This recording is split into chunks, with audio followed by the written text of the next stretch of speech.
Hello students, पिछली video में आपने द्विघात समीकरण के बारे में पढ़ा था और उसका मानक रूप यानी कि ax² + bx + c = 0 ये भी देखा था। आज हम द्विघात समीकरण को हल करने की एक विधि सीखेंगे और विधि का नाम है गुणनखंड विधि। द्विघात समीकरण को हल करने का क्या अर्थ होता है? जो भी उसमें चर है, जैसे यहाँ x है, इसका मान पता करना, ये अर्थ होता है हल करने का किसी भी द्विघात समीकरण को। तो गुणनखंड विधि में हम करेंगे कैसे?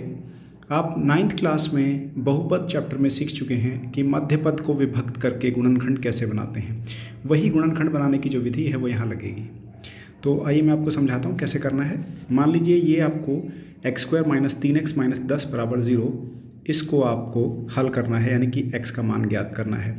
क्योंकि द्विघात समीकरण है तो x के कितने मान आएंगे? 2 आएंगे। ठीक है, तो हल करने का तरीका क्या है?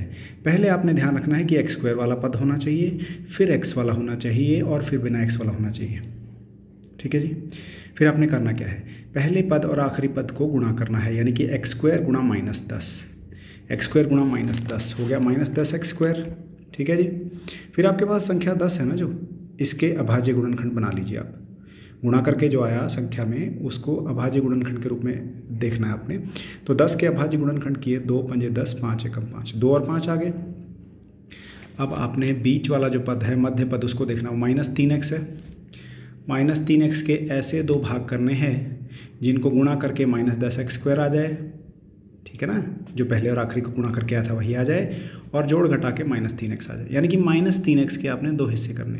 वो 2 हिस्से कहाँ से पता चलते हैं आपको? ये जो आपने अभाज्य गुणनखंड किए हैं, 2 और 5, ये बाहर के अंक देखिए, 2 और 5, 5 में से 2 घटाएं तो 3 बचता है, और आपको -3 चाहिए। वो कोई दिक्कत नहीं, चिन्ह तो बाद में देख लेंगे, पहले अंक देखिए। 5 और 2 ले लें, इनको घटा के 3 प्राप्त हो सकता है, बीच में 3 चाहिए आपको, -3। तो हम क्या करते हैं, पहला पद ऐसे लिख देते हैं। अब -3x के 2 हिस्से करने हैं जिनका गुणा -10x² आए और जोड़ घटा के -3 आए। तो हमारे पास 2 अंक आए हैं, 5 और 2। तो हम -3x की जगह 5x और 2x, अभी चिन्ह नहीं लिखते, ऐसे ही लिख देते हैं, 5x थोड़ा सा जगह छोड़ के 2x। अब हमको चिन्ह क्या चाहिए? माइनस का चाहिए। तो जो बड़ा अंक है दोनों में से, उसके आगे माइनस का चिन्ह लगाएंगे और छोटे अंक के आगे प्लस का।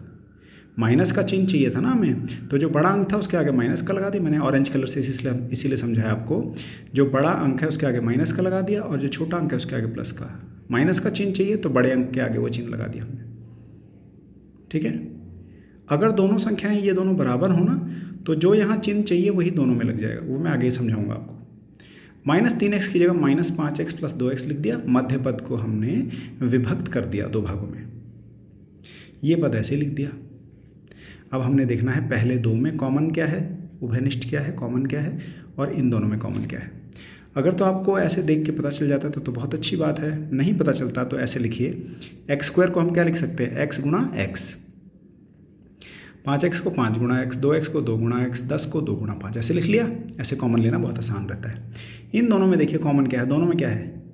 x यहाँ 2 बार है, यहाँ 1 बार है, तो कॉमन क्या हुआ? 1 बार x दोनों में है, तो 1 बार x दोनों में है, तो उसको बाहर लिख लिया हमने कॉमन। फिर ब्रैकेट लगाया। जब 1 x यहाँ से निकाल लिया तो क्या बचा? 1 x बचा, फिर माइनस का चिन्ह बचा। 1 x बाहर कॉमन निकाल लिया है तो क्या बचा? 5, तो x - 5 आ गया। अब इन दोनों में देखिए कॉमन क्या है? 2 है, 2 चला गया बाहर, बचा क्या? x, फिर चिन्ह माइनस का, फिर क्या बचा? 5 = 0।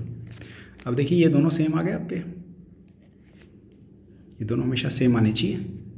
ये दोनों सेम आ गए तो ये कॉमन हो गया। अब इसको पहले लिख लिया, x - 5 को, और ब्रैकेट में फिर क्या बचा? x + 2। तो ये 2 गुणनखंड बन गए और बराबर 0। तो अब क्या करेंगे?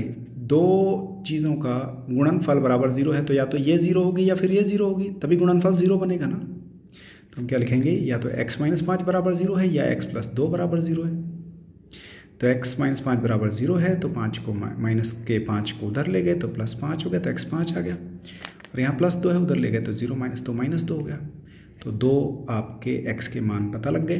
द्विघात समीकरण था, 2 ही मान आने थे x के। ये थी मध्य पद को विभक्त करके गुणनखंड बनाने वाली विधि। हल हो गया ये।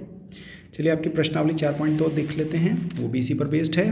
पहला जो भाग था वो तो मैंने आपको जो भी सॉल्व करके बताया वही था। दूसरा देखते हैं। 2x² + x - 6 = 0। पहले और आखिरी को गुणा किया 2 छक्के 12, माइनस का चिन्ह है तो -12x² आ गया गुणा करके। तो अब 12 के आप पहले अभाज्य गुणनखंड बनाइए। 2 छक्के 12, 2 3 6, 3 एकम 3, तो आपके पास अंक 2, 2 और 3 बचे। मध्य पद को देखिए। अब मध्य पद 1x है प्लस 1x। यहाँ से ऐसी दो संख्याएं निकालिए जिनको जोड़ के या घटा के +1 बने, क्योंकि गुणा करके तो 12 बन ही रहा है। 12 के अभाज्य गुणनखंड के तो गुणा करके देखने की तो ज़रूरत नहीं है, गुणा करके तो 12 ही आ रहा है।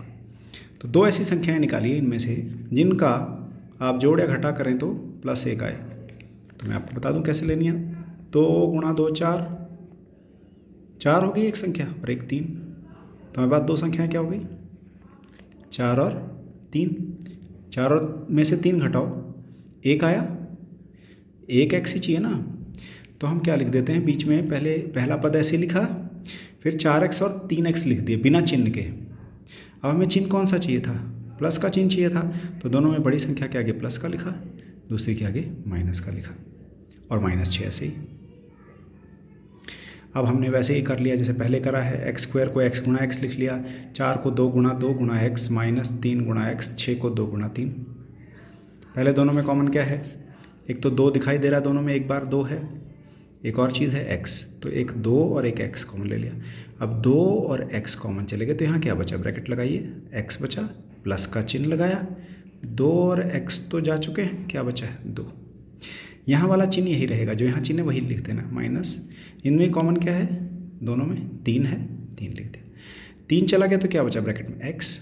अब यहाँ माइनस आपने जब कॉमन लिया ना, तो ये वाला जो चिन्ह था ये बदल जाएगा, अगर माइनस है तो प्लस हो जाएगा। जब भी यहाँ माइनस का चिन्ह होता है तो ये वाला चिन्ह बदलता है, माइनस है तो प्लस लिखना आपने, प्लस होता तो माइनस लिखते, तो ये प्लस हो गया, 3 बाहर चला गया, 2 बचा।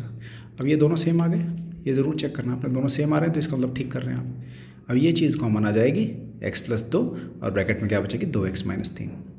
तो अब या तो ये बराबर 0 हो गया या फिर ये बराबर 0 हो गया, तो x + 2 = 0 या 2x - 3 = 0। तो इससे आप कहाँ पहुँच जाते हैं, x = 0 - 2 यानी कि -2, या फिर 2x = 3, तो x हो गया 3 और ये 2 बटे में आके 3/2। तो 2 द्विघात समीकरण के 2 मूल थे, पता लग गया आपको x के। चलिए अगला प्रश्न वर्गमूल वाला है, ध्यान से देखिए। पहला स्टेप क्या होता है, पहले और आखिरी पद को गुणा करना, लेकिन आपने क्या ध्यान रखना होता है, पहले x² वाला पद होना चाहिए, फिर x वाला पद होना चाहिए, फिर बिना x वाला होना चाहिए। तो पहले और आखिरी को गुणा कैसे करना है, देखिए, वर्गमूल 2 x² गुणा 5 वर्गमूल 2 करना है। ये दोनों वर्गमूल 2 हैं, वर्गमूल 2 गुणा वर्गमूल 2 क्या हो गया, 2 हो गया, तो 5 × 2 यानी कि 10। तो 10 के अभाज्य गुणनखंड कर लिए, 2 × 5 = 10। आपको संख्या क्या चाहिए बीच में, 7। 2 और 5 से 7 आसानी से बन सकती है, जोड़ के 7, 5 + 2 7, और गुणा करके 10 आ ही रहा था। चलिए, तो 7 के 2 हिस्से करने हैं, क्या किए हमने, 5 और 2, यहाँ तो प्लस है तो दोनों के आगे प्लस ही लगा देंगे। ठीक है जी, ये हो गया। अब अगला स्टेप है कॉमन लेने का। इसको लिखा वर्गमूल 2 गुणा x² को x × x plus 5 × x plus, यहाँ देखिए ये 2 है और ये वर्गमूल 2 है। जब एक संख्या में वर्गमूल लगा हो और उसी संख्या में वर्गमूल ना लगा हो तो उनमें से कुछ कॉमन लेना है, तो कैसे लेना है आपने, जो 2 होता है वो वर्गमूल 2 गुणा वर्गमूल 2 होता है। अभी मैंने आपको बताया कि वर्गमूल 2 गुणा वर्गमूल 2 करेंगे तो 2 हो जाएगा। तो ये 2 की जगह क्या लिख सकते हैं, वर्गमूल 2 गुणा वर्गमूल 2 गुणा x प्लस 5 वर्गमूल 2। ऐसा इसलिए किया क्योंकि दोनों संख्याएं सेम थी, एक वर्गमूल के साथ थी, एक बिना वर्गमूल के साथ थी, तो इनमें कॉमन आ जाता है, लेकिन ऐसे दिखता नहीं है। तो ये देखिए अब आसान रहेगा, अब इन दोनों में एक वर्गमूल 2 कॉमन आ जाएगा। यहाँ क्या कॉमन दिख रहा है आपको, एक x है, यहाँ एक x है और तो कुछ नहीं है, तो x बाहर लिख लिया। जब x बाहर लिखा, ब्रैकेट लगाया, तो एक x चला गया, क्या बचा है, वर्गमूल 2 गुणा x, प्लस का चिन्ह 5, फिर प्लस का चिन्ह, इन दोनों में क्या कॉमन है, वर्गमूल 2, क्या बचा, वर्गमूल 2 गुणा x प्लस का चिन्ह 5 = 0। ये दोनों सेम आ गए, बिल्कुल ठीक है। तो x प्लस वर्गमूल 2 = 0। ठीक है, अब या तो ये बराबर 0 हो गया या फिर ये बराबर 0 हो गया। 5 को उधर ले गए, -5, तो x हो गया -5 बटे वर्गमूल 2, और इधर 0 माइनस वर्गमूल 2 यानी कि वर्गमूल 2। ठीक है, चलिए अगला देख लेते हैं। चौथा, 2x² - x प्लस 1/8 = 0। इसको थोड़ा सा सरल बनाते हैं, इसके नीचे 1 लिख के, इसके नीचे 1 लिख के, तीनों का लघुत्तम ले लेते हैं। 1 1 और 8 का लघुत्तम आ गया 8। 1 को किस से गुणा करें कि 8 आ जाए, 8 से। तो 2 को भी 8 से कर दिया तो 16x² माइनस 1 को 8 से गुणा करें तो 8 आया, तो x को भी 8 से तो 8x, और यहाँ 8 को किसी से गुणा करने की ज़रूरत नहीं है 8 लाने के लिए, तो ये ऐसे लिख दिया। ये 8 उधर 0 से गुणा हो गया तो 0 गुणा 8, तो जो आपका दायां पक्ष है वो बन गया 0।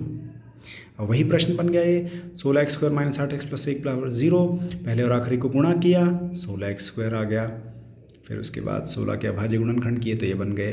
अब आपको दो ऐसी संख्याएं चुननी है जिनका जोड़ करें तो -8 आ जाए और गुणा करें तो 16 है ही है, वो तो यहाँ से देखनी है। तो आप संख्याएं देखिए, ऐसे 2 दूनी 4, 2 गुणा 2 4, दो संख्याएं मिल गई 4 और 4। अब दोनों संख्याएं बराबर हैं, चिन्ह कैसा चाहिए, माइनस चाहिए, तो माइनस दोनों के आगे लगेगा। मैंने अभी आपको समझाया था पहले में, जब दोनों संख्याएं बराबर हों जो हम ले रहे हैं और चिन्ह हमें माइनस का ही चाहिए तो माइनस लगा देंगे, प्लस का चाहिए तो प्लस लगा देंगे।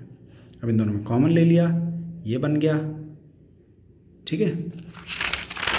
तो उसके बाद ये बन गया, तो x आ गया 1/4 या 1/4। अगला प्रश्न भी देख लेते हैं। 100x² माइनस 20x प्लस 1 बराबर 0। पहले और आखिरी को गुणा किया तो 100x² बन गया। 100 के अभाज्य गुणनखंड 2, 2, 5, 5। बीच में क्या चाहिए, -20। -20 और गुणा करके 100 तो आ ही रहा है, तो -20। देखिए पहले अगर आपके दिमाग में ऐसा है कि 2 गुणा 2 4 ले लूँ मैं, और 5 गुणा 5 25 और 4, 25 और 4 इनका जोड़ घटा के 10 20 तो बन नहीं सकता, तो ये नहीं ले सकते आप। फिर आप थोड़ा सा दिमाग और हट के लगाइए। 2 गुणा 5 10, 2 पंजे 10, और ये 2 गुणा 5 10, 2 पंजे 10। 10 और 10 अगर दो संख्याएं लें तो उनको हम 20 बना सकते हैं, और गुणा करके 100 तो है ही है। तो हमने क्या लिखा, दोनों संख्याएं पहले 10 और 10 लिख दी थोड़ा सा जगह छोड़ के, और चिन्ह हमें चाहिए माइनस का, तो दोनों के आगे माइनस। जब दोनों संख्याएं बराबर होती हैं तो जो चिन्ह चाहिए वही लगा दें आप। अब कॉमन लिया, इसमें से 10x कॉमन है तो बचा 10x माइनस 1। इधर से कुछ कॉमन नहीं है, जहाँ कोई चीज़ कॉमन नहीं है वहाँ 1 आप बाहर लिख देंगे, और 10x माइनस 1 बराबर 0। अब ये देखिए 10x माइनस 1 दोनों में कॉमन है, और फिर बचा 10x माइनस 1। या तो ये बराबर 0 या ये बराबर 0 ले लिया आपने, तो 1 उधर लगे, 0 प्लस 1 1 हो गया, x हो गया 1/10, यहाँ से भी 1/10। तो ये थी आपकी गुणनखंड विधि द्विघात समीकरण को हल करने की। तो आइए होमवर्क देख लेते हैं आपका क्या है आज। ये कुछ क्वेश्चंस हैं जो आपने सॉल्व करने हैं, बड़े आसान हैं, गुणनखंड विधि लगानी है, ठीक है। तो स्टूडेंट्स आज की वीडियो में इतना ही, अगली वीडियो तक प्रैक्टिस करते रहिए। All the best.